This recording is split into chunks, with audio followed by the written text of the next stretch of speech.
Good morning, everyone.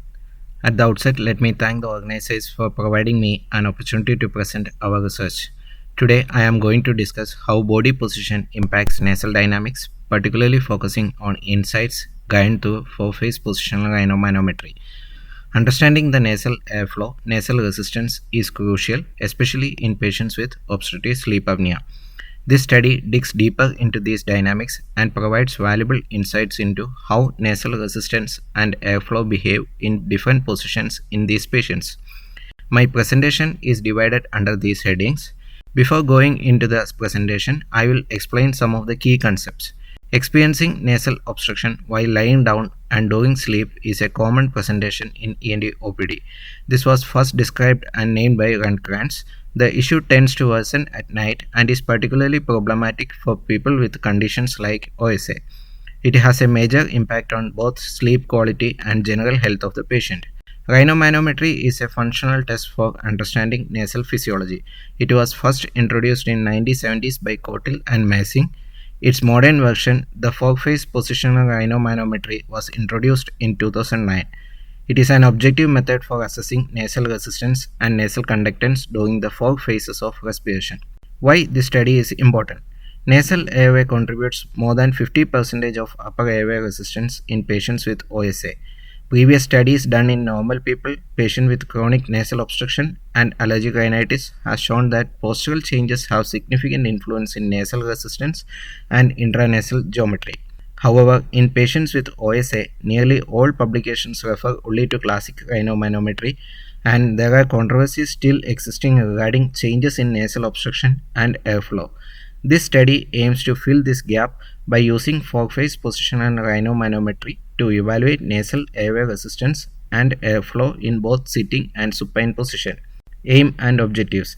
The key aim of this study is to assess nasal airway resistance and airflow in two postures, sitting and supine, using four-phase positional rhinomanometry.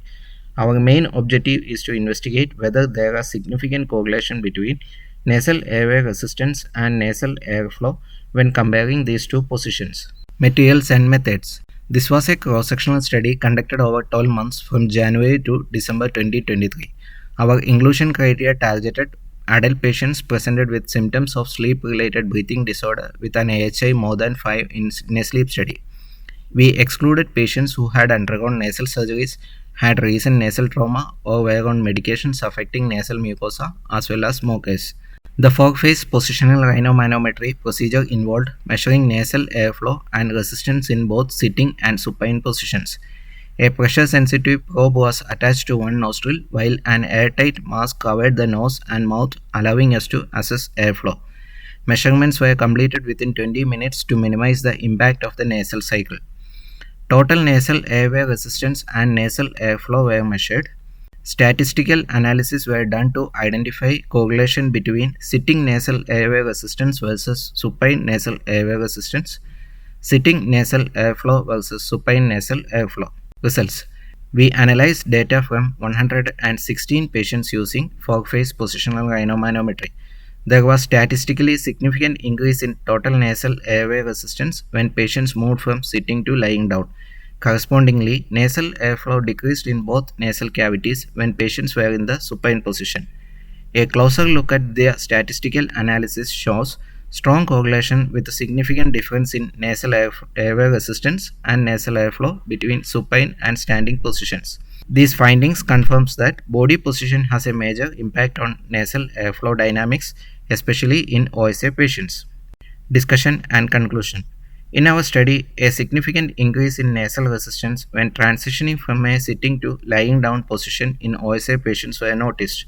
This was reflected in an increase in total nasal airway resistance and a reduction in nasal airflow, reinforcing the idea that positional changes play a key role in nasal function. The underlying reason for this positional nasal congestion remain unclear, but three possible mechanisms, whether individually or in concert with each another, could influence the development of nasal congestion.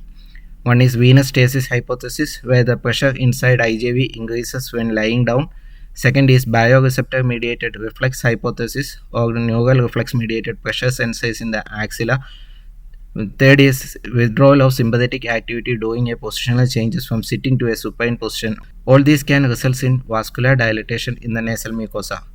Our findings align with some earlier studies, but there is still ongoing debate. For example, Hiyama et al. And Carlsel et al. Had found similar results regarding increased nasal obstruction in the supine position, while Helgen et al. Found no such change in nasal airway resistance in patients with OSA. This research is critical because nasal airway resistance accounts for more than 50% of airway resistance in OSA patients. According to the Starling's law, increase in upper airway resistance causes increases collapsibility of lower airway. Managing this resistance can significantly impact treatment acceptance and adherence in OSA patients. For example, reduction in nasal resistance increases acceptance of CPAP and mandibular advancement devices, reduces the required pressure for CPAP, and improves patient symptoms too. So, it is recommended that all OSA patients should undergo a four-phase positional rhinomanometry during clinical evaluation to identify people with postural reactions, and medical or surgical management should be considered in these patients to reduce the nasal resistance prior to considering other treatment options in OSA.